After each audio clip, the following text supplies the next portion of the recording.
Emmanuel Blard, vous êtes l'avocat de la famille de Geoffrey. Bonsoir Christian Tidjani. Bonsoir. Vous êtes le papa de Geoffrey. Je vous ai vu très ému en regardant ce reportage.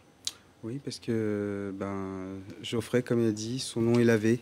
En fait, le procureur a relaxé Geoffrey d'une procédure pour violence contre un agent.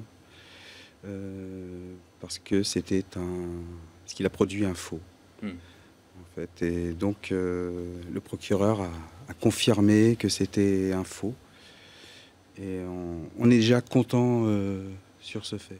Finalement, il y a deux volets. C'est-à-dire qu'il y a ce que vient de dire le père de Geoffrey sur le faux produit par le policier. Et puis, il y a la condamnation qui pourrait le toucher. Le procureur a requis 1 an avec sursis aujourd'hui. Est-ce que c'est juste, selon vous, comme réquisition? Alors, j'ai pas à dire, Monsieur Boursier, si c'est juste ou non. Ce que je sais, c'est que il y a eu 7 heures d'audience cet après-midi, que Geoffrey a pu s'exprimer, que le policier a pu s'exprimer. Et je crois déjà, ça, c'est une victoire, parce qu'avec Jean-Pierre Mignard, on se bat depuis près de 4 ans pour avoir une audience publique. On l'a eu, on a été écouté, en espérant qu'on soit entendu maintenant. Mais voilà, sur les réquisitions, je note simplement un point, Monsieur Boursier, c'est que le procureur, à la fin de ses réquisitions, a eu des mots extrêmement gentils à l'égard de Geoffrey et des parents, en considérant en quelque sorte qu'il s'excusait pour la procédure qui avait été diligentée contre Geoffrey à cause du policier qui avait accusé Geoffrey en effet d'avoir jeté des projectiles. Et je crois que ça, c'est un point important.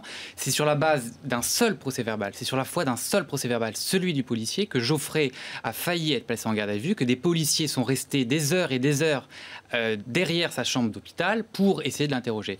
C'est ça qui comptait le plus pour vous? Oui. C'est ce point-là précis, plutôt qu'une condamnation éventuelle de l'homme qui est soupçonné d'avoir tiré? Vous imaginez un gamin de 16 ans qui a une épée de Damoclès au-dessus de lui.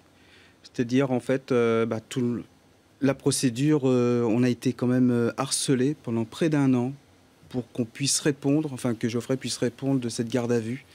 Il a fallu l'intervention de Maître Mignard et Maître Blard pour que les policiers cessent de nous importuner sur cette demande en fait, d'interrogatoire en vue de cette garde à vue. Pourtant, ces documents existaient, ceux que l'on a vus, ce qu'on vient de montrer, ces vidéos, j'imagine que la police en avait connaissance également. Oui, bien sûr, et elles ont été déposées dans le dossier du juge d'instruction assez rapidement, et je dirais même quelques jours même après les faits, après le 14 octobre 2010, elles étaient connues, elles ont été mises sur Internet, sur le site Rue 89, et ensuite elles ont été déposées dans le dossier du juge d'instruction.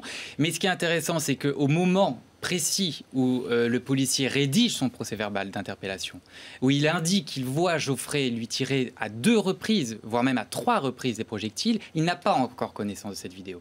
Et ce n'est qu'après qu'il reconnaîtra à la vue de cette vidéo que oui, en effet, il avait commis un faux. Et c'est ça qui est terrible. Est-ce que finalement, aujourd'hui, ce qui compte pour vous, ça n'est pas d'avoir un combat plus global autour de l'utilisation de ces armes de défense pour les forces de l'ordre? C'est pour ça que nous sommes constitués en assemblée des blessés pour venir en fait en aide aux futures maintenant victimes de la police. Parce je pense qu'on a un gros problème, c'est qu'on n'arrive pas en France, ou certainement dans d'autres pays, dans beaucoup de pays, à pouvoir reconnaître notre parole face à celle de la police. C'est-à-dire que le problème, c'est que quand un policier dit « vous avez jeté des cailloux », on peut, si on n'a pas de preuves, c'est-à-dire si on n'a même pas une vidéo, en fait, on ne peut rien faire. Contre, il vaut mieux arrêter la procédure.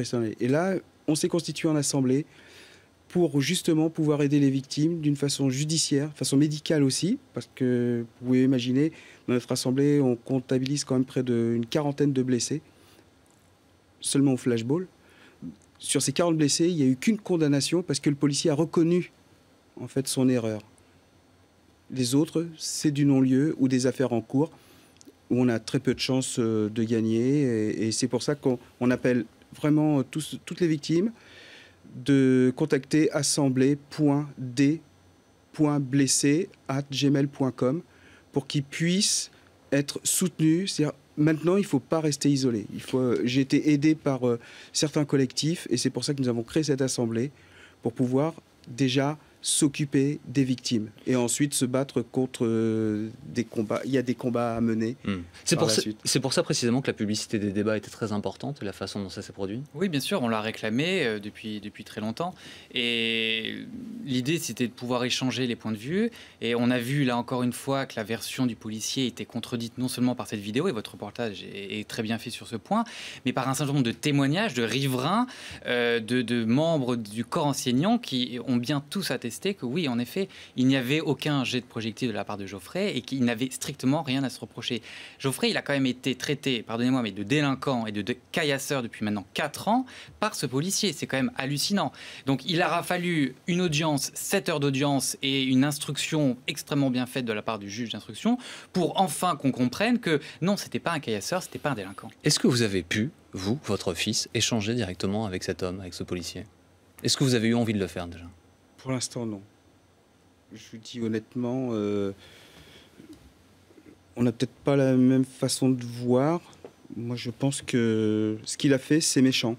Je pense Geoffrey a eu affaire à un policier méchant. Il a visé la tête parce que le problème dans le flashball, c'est qu'on vise la tête. Je pense que c'est même pas un problème d'arme, c'est un problème d'individu. C'est-à-dire l'individu qui porte cette arme, ça pose un gros problème. Quand le GIGN ou GIPN l'utilise, ça se passe pas de la même façon. Là, il y a énormément de gens qui ont des yeux crevés, qui ont des mâchoires cassées, qui ont des crânes fêlés à cause de cette arme. C'est pour ça que nous, on est pour l'interdiction du flashball, parce qu'elle est mal utilisée. Et je pense qu'elle est mal utilisée parce que volontairement mal utilisée. Comment va votre fils aujourd'hui? Aujourd'hui, mon fils va mieux. Surtout depuis cet après-midi, je l'ai vu sous un autre jour. C'était la première fois que je le voyais combatif. La dernière fois que je l'ai vu au combat, c'était il y a 4 ans et demi dans un match de rugby. Vous voyez, et là, je l'ai vu se battre à la barre, se lever pour donner des explications volontairement, sans la demande de la présidente. Et physiquement, donc, les séquelles qu'il peut avoir, où en est-il? De toute façon, il a encore une opération de la cloison nasale, parce qu'il a des sinusites chroniques. Et puis, le problème, c'est que, comme je dis souvent, le squelette bouge jusqu'à 25 ans, et avec les plaques ne bougent pas. Donc, il a des douleurs faciales assez importantes par moment. Merci, M. Tidjani, d'avoir été avec nous. Merci, Maître Blard, votre présence en direct sur BFM TV ce soir.